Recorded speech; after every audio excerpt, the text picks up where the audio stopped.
NB news में आपका स्वागत है। मैं हूं आपके साथ करण जोशी। अगर आपको या आपके परिवार में किसी को भी कोरोना वायरस के लक्षण दिखाई देते हैं तो आप इसे नज़रअंदाज ना करें और कोरोना वायरस का टेस्ट करवाएं, क्योंकि यह देखने में आया है कि देश में कोविड-19 से मरने वालों का जो आंकड़ा बढ़ रहा है उसकी एक वजह यह भी है कि लोग सही समय पर टेस्ट नहीं करवाते, अपना इलाज नहीं करवाते और इसे नज़रअंदाज करते हैं। एनबी न्यूज़ आपसे रिक्वेस्ट करता है कि अगर आपके परिवार में किसी को भी कोरोना वायरस के लक्षण दिखाई दें तो अपना इलाज कराएं, अपना टेस्ट करवाएं और इस वायरस को मिटाने में हमारा सहयोग करें।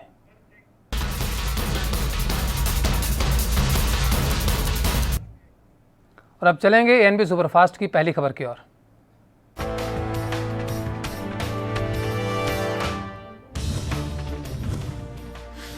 लाल किले की प्राचीर से 7वीं बार पीएम मोदी ने राष्ट्र को संबोधित किया। 74वें स्वतंत्रता दिवस पर प्रधानमंत्री मोदी ने लाल किले से प्राचीर से हुंकार भरते हुए कहा कि LOC से लेकर LAC तक जिसने भी हमें आंख दिखाई, हमने उन्हें माकूल जवाब दिया। पीएम मोदी ने कहा कि हमारे जवान क्या कर सकते हैं, इसे पूरी दुनिया ने लद्दाख में देख लिया।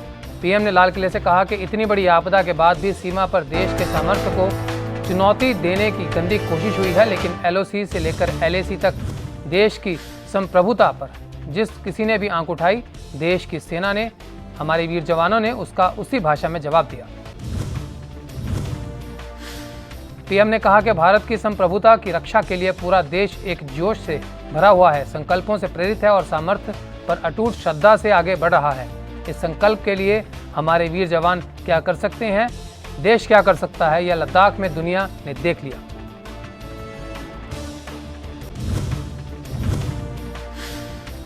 स्वतंत्रता दिवस के मौके पर देश को संबोधित करते हुए प्रधानमंत्री मोदी ने आत्मनिर्भर भारत, लद्दाख में चीन के साथ विवाद, कोरोना महामारी जैसे अहम मुद्दों का जिक्र किया। लाल किले से अपने भाषण में पीएम मोदी ने देश की बेटियों को भी सलाम किया। इस दौरान पीएम मोदी ने कहा कि लड़कियों की शादी की उम्र को लेकर सरकार समीक्षा कर रही है।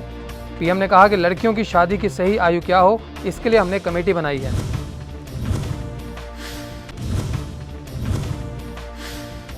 पीएम मोदी ने कहा कि देश के जो 40 करोड़ जनधन खाते खुले हैं उसमें से लगभग 22 करोड़ खाते महिलाओं के ही हैं।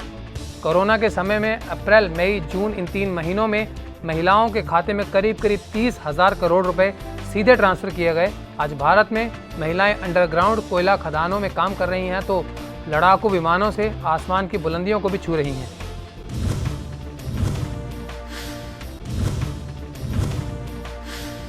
इसके अलावा पीएम ने एनसीसी के विस्तार पर भी जोर दिया।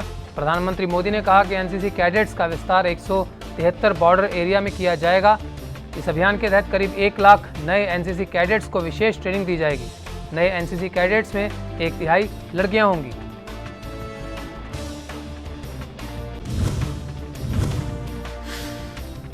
पीएम मोदी ने अपने संबोधन में अप्रत्यक्ष रूप से चीन पर निशाना साधा। उन्होंने कहा कि विस्तारवाद की सोच ने विस्तार के बहुत प्रयास किए। पीएम मोदी ने कहा कि विस्तारवाद की सोच ने सिर्फ कुछ देशों को गुलाम बनाकर ही नहीं छोड़ा, बात वहीं पर खत्म नहीं हुई।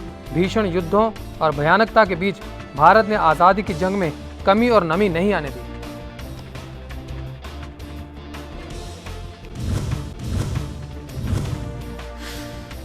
स्वतंत्रता दिवस के मौके पर पीएम मोदी ने लाल किले की प्राचीर से तिरंगा फहराया। पीएम मोदी ने नेशनल डिजिटल हेल्थ मिशन को लॉन्च किया। इस योजना को लॉन्च करते हुए मोदी ने कहा कि आज से देश में एक और बड़ा अभियान शुरू होने जा रहा है। यह है नेशनल डिजिटल हेल्थ मिशन।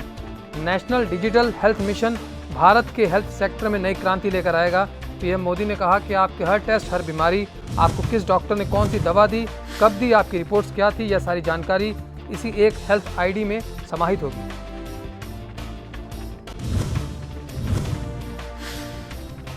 चौहत्तरवें स्वतंत्रता दिवस के मौके पर हरियाणा के मुख्यमंत्री मनोहर लाल खट्टर ने पंचकूला में राष्ट्रीय ध्वज फहराया। मुख्यमंत्री ने राष्ट्रीय ध्वज फहराते हुए साथ में परेड की सलामी ली। इसके साथ ही उन्होंने आज़ादी का महत्व बताया।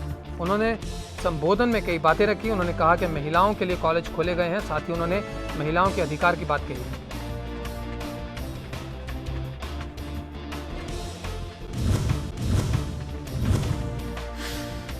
देश में आज़ादी का जश्न मनाया गया।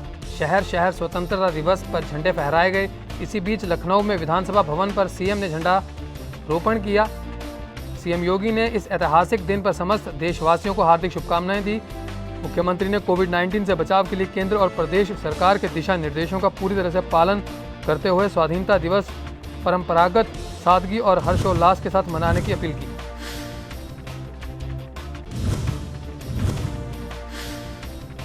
देश आज अपना 74वां स्वतंत्रता दिवस मना रहा है। स्वतंत्रता दिवस के इस मौके पर राजधानी दिल्ली के सीएम अरविंद केजरीवाल ने अपने आवास पर ध्वजारोहण किया। आपको बता दें कि इस मौके पर मिठाइयां बांटी गई, साज सजावट की गई। इसके साथ ही कोरोना वायरस को देखते हुए तमाम गाइडलाइंस का भी पालन किया गया।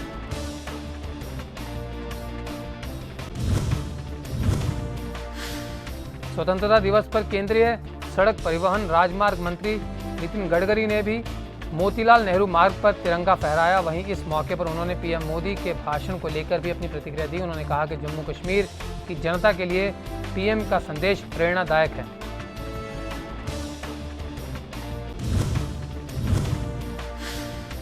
कांग्रेस नेता तारिक अनवर ने स्वतंत्रता दिवस के मौके पर कहा कि देश के निर्माण में 74 साल बहुत ज़्यादा नहीं है।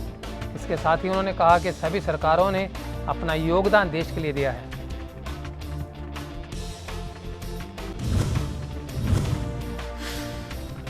स्वतंत्रता दिवस के मौके पर हरियाणा में अलग अलग स्थानों पर ध्वजारोहण किया गया। हरियाणा बीजेपी प्रदेश अध्यक्ष ओपी धनखड़ ने चंडीगढ़ के पार्टी मुख्यालय में तिरंगा फहराया। पलवल में हरियाणा के परिवहन एवं खनन मंत्री मूलचंद शर्मा ने ध्वजारोहण किया। वहीं जींद में महिला एवं बाल विकास राज्य मंत्री कमलेश ढांडा ने ध्वजारोहण किया और रेवाड़ी में सामाजिक एवं न्याय अधिकारिता राज्य मंत्री ओम प्रकाश यादव ने पौधारोपण करने के बाद ध्वजारोहण किया। साथ ही नूंह में फरीदाबाद मंडल के आयुक्त संजय जून ने तिरंगा फहराया। पूरे देश में आज 74वें स्वतंत्रता दिवस की धूम है। पूरा भारत देश आज आज़ादी का जश्न मना रहा है। चारों ओर देशभक्ति के गाने बज रहे हैं। इस शुभ मौके पर मुख्यमंत्री अशोक गहलोत ने प्रदेशवासियों को स्वतंत्रता दिवस की शुभकामनाएं दी। सुबह सबसे पहले मुख्यमंत्री आवास पर झंडारोहण का कार्यक्रम आयोजित किया गया और यहां मुख्यमंत्री ने ध्वजारोहण किया।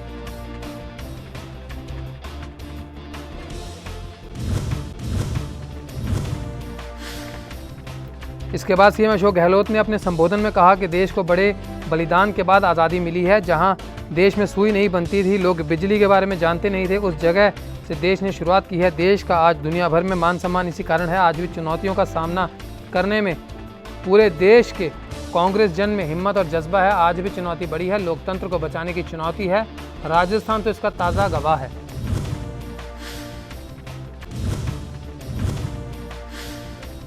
एमपी के भोपाल में स्वतंत्रता दिवस के अवसर पर आज मुख्यमंत्री शिवराज सिंह चौहान ने मुख्यमंत्री निवास पर झंडा वंदन किया और सलामी ली। इस मौके पर राष्ट्रगान हुआ और भारत माता की जय के नारे लगाए गए। इस अवसर पर मुख्यमंत्री ने सभी शासकीय सेवकों को शुभकामनाएं देते हुए उनकी सुरक्षा में पदस्थ पुलिस अधिकारियों और कर्मचारियों द्वारा अपना कार्य मेहनत, लगन और निष्ठा के साथ किए जाने को लेकर उन्हें पुरस्कृत भी किया।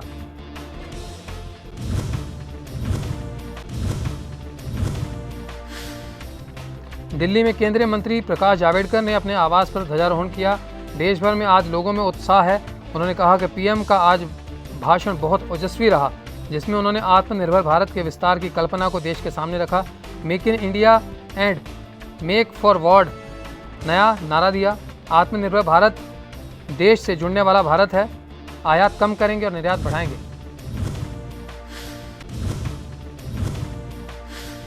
वहीं हरियाणा के अंबाला में विधानसभा स्पीकर ज्ञानचंद गुप्ता ने ध्वजारोहण किया और परेड की सलामी ली। तो वहीं करनाल में खेल राज्य मंत्री संदीप सिंह ने स्वतंत्रता दिवस के अवसर पर राष्ट्रीय ध्वज फहराया और परेड की सलामी ली।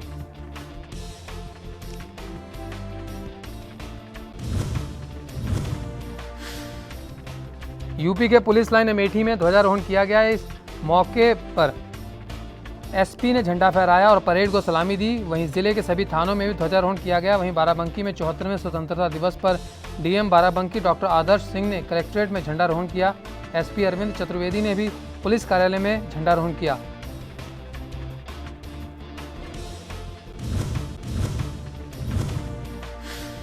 उत्तराखंड के देहरादून में डीजीपी अनिल रतूड़ी ने पुलिस मुख्यालय में तिरंगा फहराया। इस मौके पर कई बड़े अधिकारी मौजूद रहे। इस मौके पर डीजीपी अनिल रतूड़ी ने पुलिस जवानों को कर्तव्यनिष्ठा की शपथ दिलाई। बेहतर काम करने वाले पुलिस जवानों को डीजीपी ने सम्मानित किया। इस मौके पर मुख्यमंत्री सराहनीय पदक और उत्कृष्ट सेवा पदक से पुलिस जवानों को सम्मानित किया गया।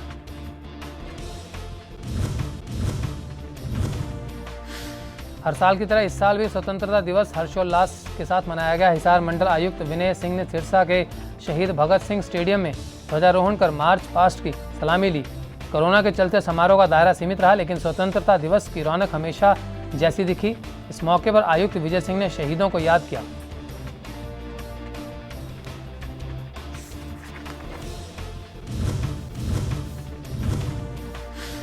तो वहीं हरियाणा के नूंह में फरीदाबाद रेंज कमिश्नर संजय जून ने ध्वजारोहण किया। इस दौरान कमिश्नर ने कहा कि नूंह जिले के तमाम अधिकारियों और लोगों के अलावा धर्म गुरुओं की अपील का असर हुआ, जिससे कोरोना पर कंट्रोल किया जा सका। इस दौरान संजय जून ने देश की आज़ादी में भूमिका निभाने वाले शहीदों को याद किया।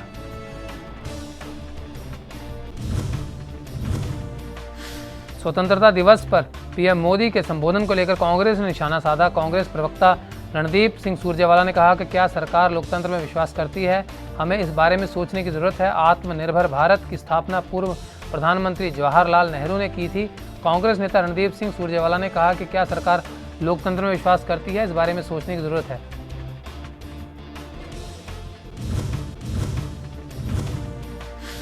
स्वतंत्रता दिवस को लेकर पूरे पंजाब में उत्साह का माहौल रहा। सभी जिलों और तहसील मुख्यालयों में स्वतंत्रता दिवस पर कार्यक्रम आयोजित किए गए। जिला स्तरीय कार्यक्रमों में मंत्रियों ने ध्वजारोहण किया। आपको बता दें कि राज्य का मुख्य कार्यक्रम मोहाली में हुआ, जहां कड़ी सुरक्षा के बीच पहुंचे मुख्यमंत्री कैप्टन अमरिंदर सिंह ने ध्वजारोहण किया। खास बात यह है कि इस बार कार्यक्रम में भीड़ नहीं रही।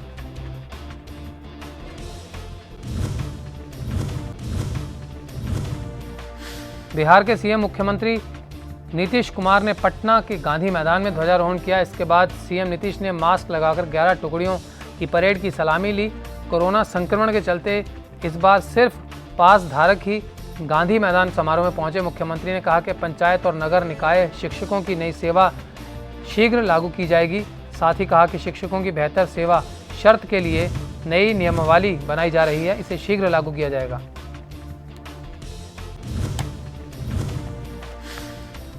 इस मौके पर गोवा के मुख्यमंत्री प्रमोद सावंत ने ध्वजारोहण किया। इसके साथ ही उन्होंने लोगों को स्वतंत्रता दिवस की शुभकामनाएं भी दी। इस दौरान उन्होंने कहा कि पीएम की तरह आत्मनिर्भर भारत बनाने के लिए गोवा के लोगों को आत्मनिर्भर भारत के लिए आह्वान किया गया है।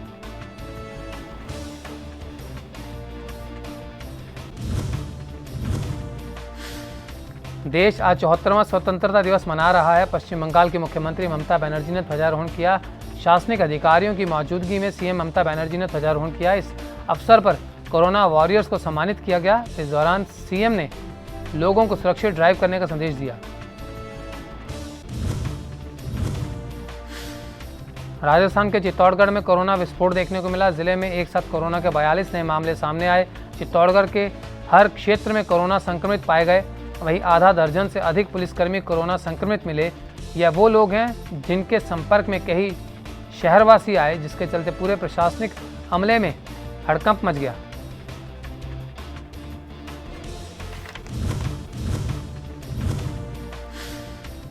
बिहार के मुख्यमंत्री नीतीश कुमार से टकराव के बीच लोक जनशक्ति पार्टी के राष्ट्रीय अध्यक्ष और सांसद चिराग पासवान ने पटना में आपात बैठक बुलाई। इस बैठक में उनकी पार्टी के 5 अन्य सदस्य और 2 विधायक शामिल हुए।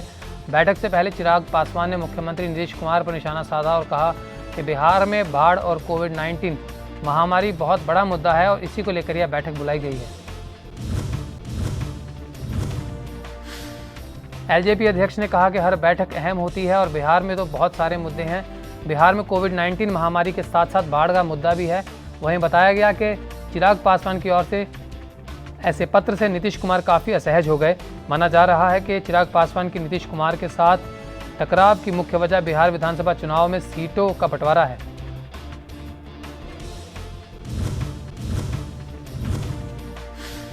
चीन की धोखा देने की आदत से पूरी दुनिया वाकिफ है, तो वहीं पाकिस्तान की दगाबाजी को भी लोग जानते हैं। ऐसे में दोनों देश पीओके को शोषण की ज़मीन बना चुके हैं। लगातार साजिशें रचने वाले पाकिस्तान और विश्वासघात करने वाले चीन के खिलाफ पीओके के मुजफ्फराबाद में ज़बरदस्त प्रदर्शन हुआ। दरअसल पीओके के लोग इस बात को लेकर गुस्से में हैं कि चीन बांध बनाकर नीलम और झेलम नदियों के पानी से लोगों को वंचित कर रहा है।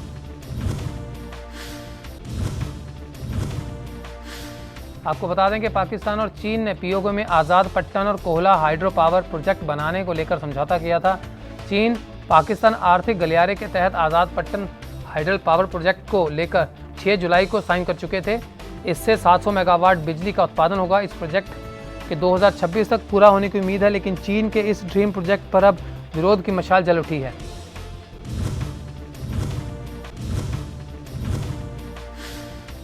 दिल्ली में कोरोना के चलते इस बार स्वतंत्रता दिवस के मौके पर पहले के मुकाबले पतंगों और झंडों की बिक्री बहुत कम हुई। वहीं दुकानदारों का कहना है कि वो 25 साल से इस बिज़नेस में है, इस बार सबसे कम बिक्री हुई। इसके साथ ही उन्होंने कहा कि पहले के मुकाबले इस बार महज 25% ही काम रह गया। हमें सामान भी महंगा मिल रहा है और कुछ कोरोना की वजह से ग्राहक नहीं आ रहे।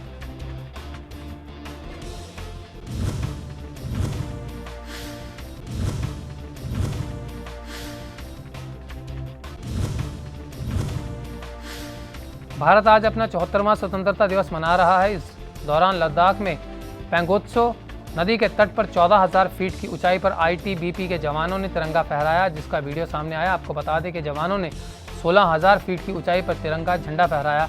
राजधानी दिल्ली के लाल किले की प्राचीर से लेकर लद्दाख की सीमा तक झंडा फहराया गया।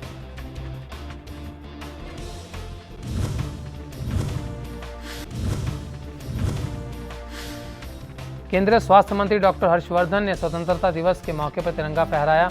इस दौरान उन्होंने सभी देशवासियों को बधाई दी। इस दौरान उन्होंने कहा कि स्वतंत्र भारत की नींव में असंख्य महापुरुषों का बलिदान समाहित है।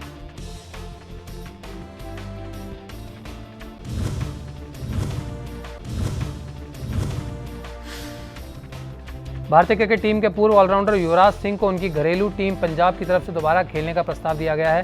जानकारी के मुताबिक युवराज को टीम के साथ बतौर खिलाड़ी और मेंटोर जुड़ने की गुजारिश की गई है। पूर्व ऑलराउंडर को संन्यास वापस लेकर दोबारा मैदान पर उतरने के लिए कहा गया। युवराज सिंह को संन्यास वापस लेकर बतौर खिलाड़ी और मेंटोर टीम के साथ जुड़ने का प्रस्ताव दिया गया। पंजाब क्रिकेट एसोसिएशन ने पूर्व ऑलराउंडर को राज्य की टीम के साथ दोबारा खेलने की गुजारिश की।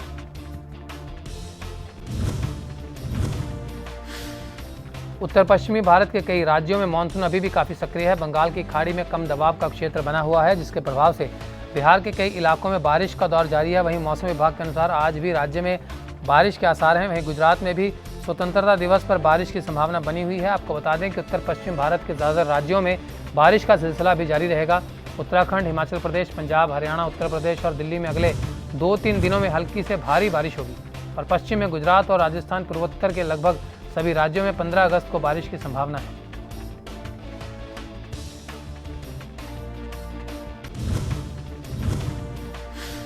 अरुणाचल प्रदेश में कोरोना वायरस के नए 95 मामले दर्ज किए गए, जिसमें राज्य के एक विधायक भी संक्रमित पाए गए। अब राज्य में संक्रमितों का आंकड़ा 2607 तक पहुंच गया। जानकारी के मुताबिक इन मामलों में 50 अर्धसैनिक बल के जवान भी संक्रमित पाए गए।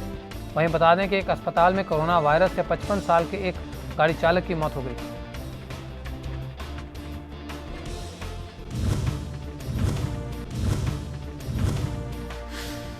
केंद्रीय गृह मंत्री अमित शाह कोरोना संक्रमण से मुक्त हो गए हैं। शुक्रवार को उनकी रिपोर्ट नेगेटिव आने के बाद उनको अस्पताल से छुट्टी मिल गई।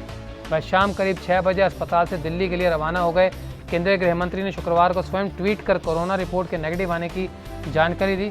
उन्होंने इसके लिए ईश्वर का धन्यवाद दिया।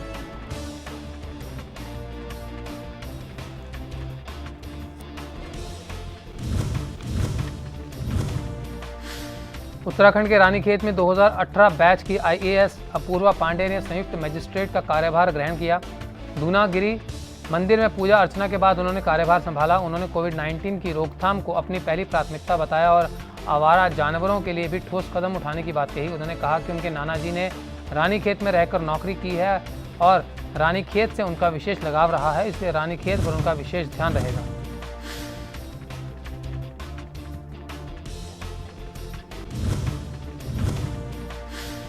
उत्तराखंड के टिहरी में ऋषिकेश गंगोत्री राष्ट्रीय राजमार्ग पर भारी भरकम ऊंचाई वाला पुश्ता मूसलाधार बारिश में भरभरा कर ढह गया, जिससे भारी मात्रा में मलबा खारदी खाला लिंक रोड पर जा पहुंचा। जानकारी के मुताबिक यहां पुल निर्माण किया जाना था, मगर PMGSY ने पुल निर्माण को ठंडे बस्ते में डाल दिया। आनंद फानन में रोड का निर्माण बिना पुल के ही आगे बढ़ा दिया गया, जिसका नतीजा यह हुआ कि गधेरे का सारा मलबा और पानी ढालदार सड़क पर तेजी से आगे बढ़ा और भैंसरख गांव के बीच से सड़क जमींदोज हो गई। भारी मलबे से ग्रामीणों के खेत खलियान समेत खड़ी फसलें मलबे की भेंट चढ़ गई।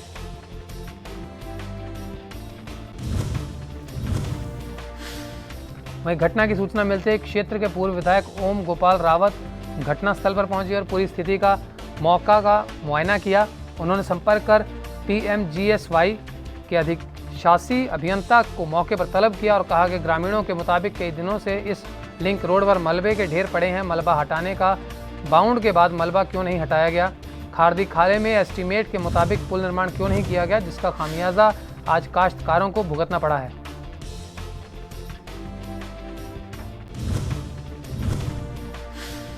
चेन्नई में कॉफ़ी पाउडर से महात्मा गांधी की अब तक की सबसे बड़ी पेंटिंग बनाई गई, जिसके चलते इस पेंटिंग को बनाने वाले आर शिवारमन ने Guinness book of world record में अपना नाम दर्ज करवा लिया। आपको बता दें कि कॉफ़ी पाउडर से दुनिया की सबसे बड़ी पेंटिंग बनाने वाले पहले व्यक्ति बन गए। वहीं 15 अगस्त यानी कि आज़ादी के दिन उन्होंने महात्मा गांधी को ट्रिब्यूट दिया। इस पेंटिंग की लंबाई की बात करें तो खास बात यह है कि साल 2020 में उन्होंने 2020 स्क्वायर फीट की ही यह पेंटिंग बनाई है।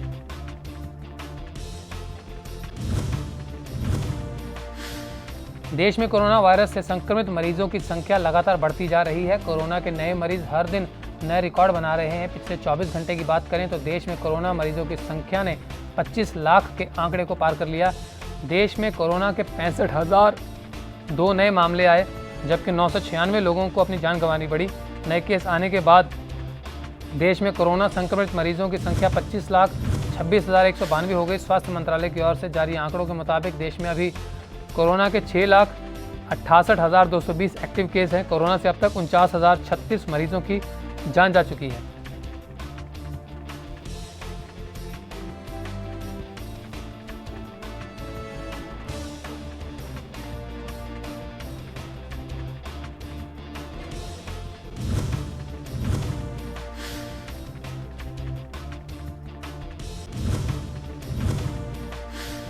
राहत की बात है कि मृत्यु दर और एक्टिव केस रेट में गिरावट हुई है। मृत्यु दर भी गिरकर 1.94 हो गई है। इसके अलावा एक्टिव केस जिनका इलाज चल रहा है उनकी दर भी घटकर 26.45 हो गई है। इसके साथ ही रिकवरी रेट यानी ठीक होने की दर 71.60 हो गई है। भारत में रिकवरी रेट लगातार बढ़ रहा है। देश में कोरोना वायरस के लिए जांच की क्षमता को बढ़ाते हुए एक दिन में 7 लाख से अधिक नमूनों की जांच की गई है। अब तक 2.75 करोड़ से ज़्यादा नमूनों की जांच की जा चुकी है। मंत्रालय ने बताया कि एक दिन में जांच की संख्या तेज़ी से बढ़ रही है और भारत में पिछले कई दिन से रोज़ाना 6 लाख से अधिक नमूनों की जांच की जा रही है।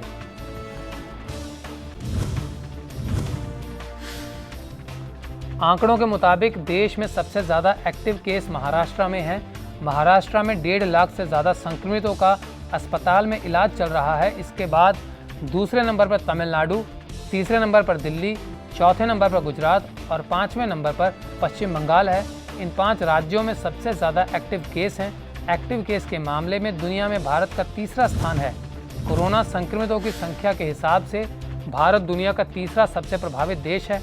अमेरिका, ब्राज़ील के बाद कोरोना महामारी से सबसे ज़्यादा प्रभावित भारत देश है। महाराष्ट्र में कोरोना वायरस संक्रमण के 12,608 नए मामले सामने आए, जिसके बाद राज्य में कोविड-19 के कुल मामलों की संख्या बढ़कर 5,72,734 हो गई। स्वास्थ्य विभाग के मुताबिक इस दौरान कोरोना से 364 और मरीजों की मौत हो गई, जिससे मृतकों की संख्या बढ़कर 19,427 हो गई। स्वास्थ्य विभाग के मुताबिक महाराष्ट्र में कोविड-19 के 4 लाख से ज़्यादा मरीज ठीक हो चुके हैं और 30,45,085 लोगों की जांच की जा चुकी है। दुनिया में कोरोना वायरस समय बढ़ने के साथ साथ और ज़्यादा जहरीला होता जा रहा है। बीते दिन दुनिया भर में 2,76,000 नए मामले सामने आए और 5,719 लोगों की जान चली गई। अब तक कुल 2,13,00,000 से ज़्यादा संक्रमण के मामले सामने आ चुके हैं, जबकि 7,62,000 से ज़्यादा लोगों की जान जा चुकी है। वहीं इस बीमारी से ठीक होने वाले मरीजों का आंकड़ा 1,41,00,000 के पार पहुंच गया। हालांकि दुनिया भर में अभी भी 64.44 लाख से ज़्यादा एक्टिव केस हैं।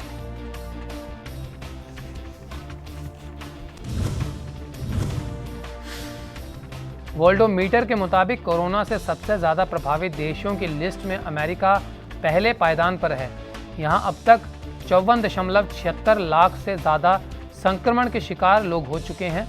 अमेरिका में पिछले 24 घंटे में 60,000 से ज़्यादा नए केस सामने आए, जबकि 1,116 लोगों की मौत हुई है। वहीं ब्राज़ील में 24 घंटे में 49,000 मामले सामने आए। दुनिया में सबसे ज़्यादा कोरोना के मामले भारत में सामने आ रहे हैं और सबसे ज़्यादा कोरोना से लोगों की मौत अमेरिका, ब्राज़ील में हो रही है। उसके बाद भारत का नंबर आता है। भारत कोरोना के मामले में तीसरे नंबर पर आ चुका है। यहाँ लगातार कोरोना के मामले बढ़ते जा रहे हैं, जो देश में चिंता का विषय है।